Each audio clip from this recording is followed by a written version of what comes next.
What's up? I'm Dan Fredenberg, and this is another Chance Encounter. Hey, what's up? I'm Dan Fredenberg. I'm a commercial real estate guy. I'm from the internet.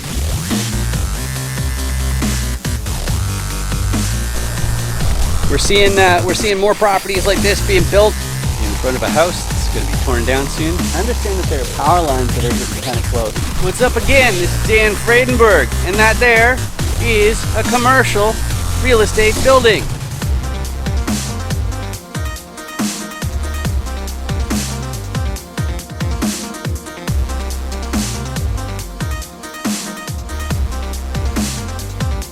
I'm joined today with Len Janson. How you doing today, Len? I'm doing good, Dan. Thank you for having me. It's my pleasure. I really appreciate you making the time. And I appreciate that you are taking the time out there in the audience. And if you've never seen a Chance Encounter before, this is how it works. I interview commercial real estate investors. I go through the 5 different motivations that I've found we have and ask which one's you. And then I go through the 6 roles in the DanDoesDeals commercial role die, and then I say which one's your core competency that you're most likely to contribute to your next commercial deal. But first, I always ask my guests to introduce themselves. So Len, can you please introduce yourself to the audience? Yes, I'm Len Janson. And again, I want to say thank you, Dan, for having me. I'm a retired engineer, and I've been into real estate for about 4 years with my son and daughter as my partner. All right, that's beautiful. It's really nice to be able to have that relation and keep it in business as well. So let's maximize this, and then I hit this, and boom. Why do you want a commercial property? Why do you want part of a commercial property? I always go through these motivations first because beginners, they'll know their motivation, but they might not know the role they'll take.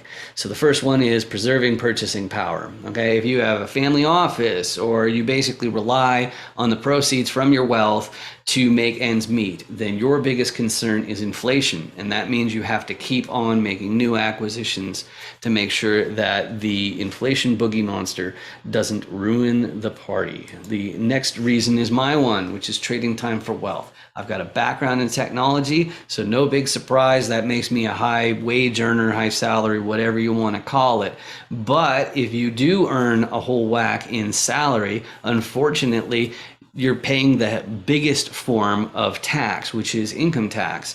So it hit me, why don't I pivot my tech skills into commercial real estate where I'm getting equity, AKA wealth, in return for my effort instead of just salary. So that's what I'm up to with this big move. The next reason's the most common one. A lot of people want to fast track their retirement, and there are a couple things that are implied on that. One is that you've got something to work with, so you're not in your 20s. So someone in their 20s, they could say that maybe they want to fast track their retirement, but I'm not going to believe them. But the bigger thing is it says that there's kind of an end goal in sight. There's a point where you just want to, hang up your spurs or something like that. That's one type of personality. Now, the type that will never hang up their spurs, they're so ambitious they want to buy their entire hometown. They're going to keep on hustling into their 90s. They're going to keep going and going and going. And they're probably looking for generational wealth. So they want to make a big impact, but they probably want to make sure that their great-grandchildren never have to get a day job. But that's in contrast to the last group, which is they found some sector of society, or maybe it's the environment or something, and they want to make the biggest impact there. Maybe they're doing the Bill Gates or Warren Buffett thing of giving away most of their net worth to a charity or something after their death. But if the dollars and cents are still a means to an end, but it's a social cause that you're after, that is the last motivation. So of those 5, Len, what resonates with you? What describes you best? Well, as I said, I'm a retired engineer, and I retired from a very lucrative career. So I'm definitely in the preserve purchasing power node. I'm particularly wanting to build and leave a legacy for my grandkids. So yes, absolutely preserving my purchasing power. All right, beautiful. So the next part is the commercial rolls die. Again, you can go to DanDoesDeals.com and you can download your own one, and it's prettier than this one. I'm updating this one, but what can you do? So for those of you in the audience who haven't really learned commercial real estate before, this should be really handy because it'll help you effectively communicate on the topic of commercial real estate.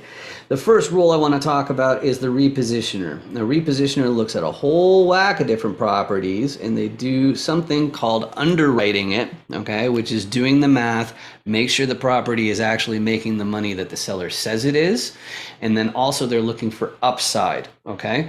They're doing the math to make sure the rent roll matches, and they're looking for ways that that property can make more money than it is right now. And they have two main tools in their tool belt for that. The first one is the operations team. They stop those Benjamins from going down the toilet. It's also collecting the rents. It's also making sure the place is nice. It's also the leasing agent, which is a marketing role, one of my fortes. That makes sure that your vacancy rate is very, very low. But sometimes we have some commercial investors who aren't specific to multifamily. So like there might not even be that many toilets, like if you're in self-storage. But the other tool that a repositioner will have is a contractor team so that they can actually make the units nicer so they can charge more in rent. But if you're from the internet like me, there's a huge issue with contractors, these huge capital expenses, which is you need a local. If you're from the internet, you need somebody who can be there in an hour or two. That's not going to be me, okay? I don't want to find my passport in an hour or two. If you want me virtually, no problem, but in person, not so much. But if you're a tenant, you're probably looking at these four different roles here. You know, like the local, I didn't mention, is also overseeing, you know, operations, making sure they're doing what they're supposed to, and the contractors are keeping to their schedule. And it sounds like they're the owners, but there's still more. They're the financiers. There are a few different types of financiers. Just a bank or a mortgage broker or something like that is one type. They're also capital raisers. But if you go to a bank and you say, hey, lend me millions of dollars so I can pick up this property that costs millions of dollars, they're going to want to know, who's your sponsor? Who's your sponsor? And if you want to buy a commercial property and you want to get a loan, somebody in the fold is going to already have to own a similar property, or you won't be eligible for the loan. There are a couple extra restrictions as well, like you have to have a certain amount of liquidity, and you also have to have a balance sheet between the GP team equal to or greater than the amount of the loan. But if you've got all those pieces, you've got yourself a commercial real estate deal. So Len, what are your, I would say core competencies, but in your case, I think it's a little different from that, but where are you most likely to end up in your next deal?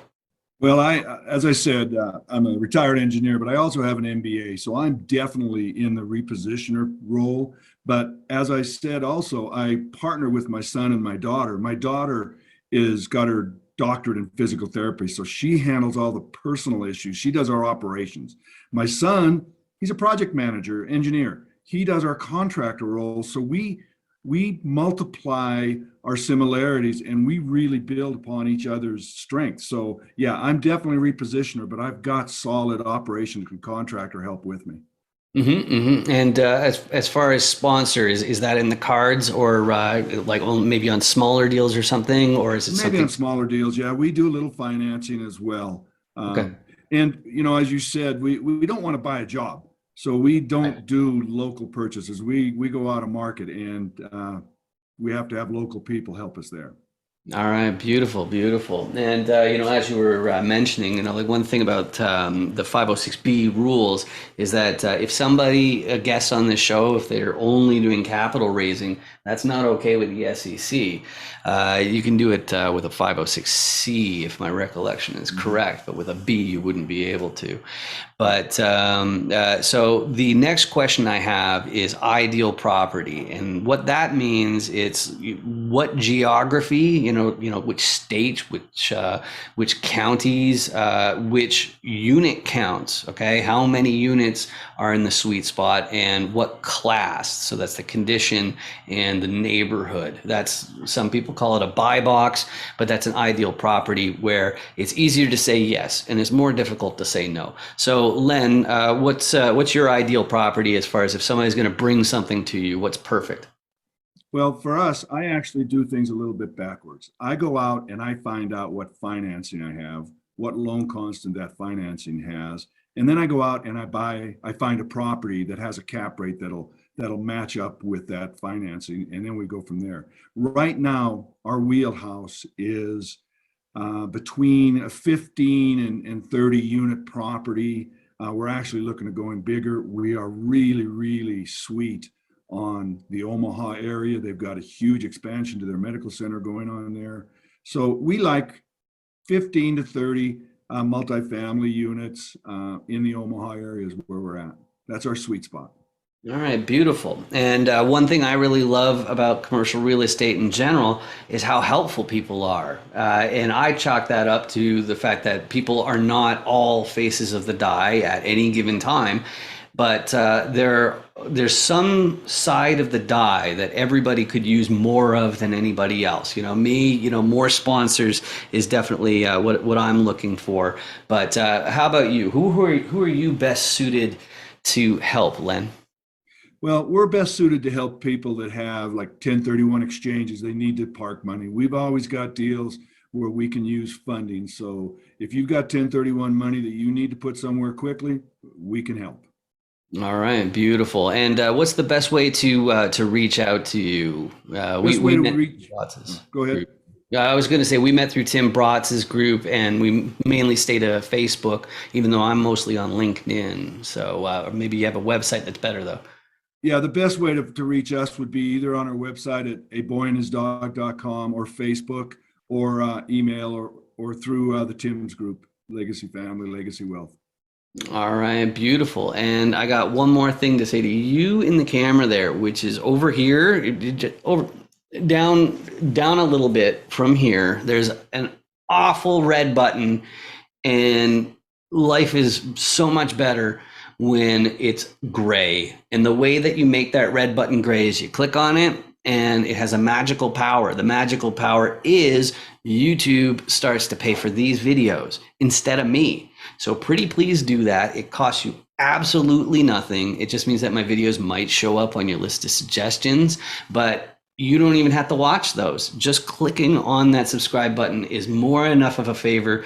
And thank you so much for that. And Len, you've done me an enormous favor by joining me today for this chance encounter. Thank you very much. Well, thank you again, Dan. I appreciate you having me on your show. All right, thanks. I just want to tell you, because I've actually seen your website, Real Estate is a Scam, before, and I loved it. Oh, cool. Yeah, because I think it's really so spot on. There's good stuff, bad stuff in every industry. Yeah, make sure you subscribe, like, and hit that notification bell. For Dan the Man. And thank you. Turn that subscribe button from red like his beard to gray like his beard will be. So I met Dan through some networking groups for real estate investing. He's a great guy from what I know about him. He's very ambitious, and he makes it easy to come on with his questions, and has a great setup. It's easy, it's clear, concise, and I'd recommend going on his interviews for anyone that's considering it.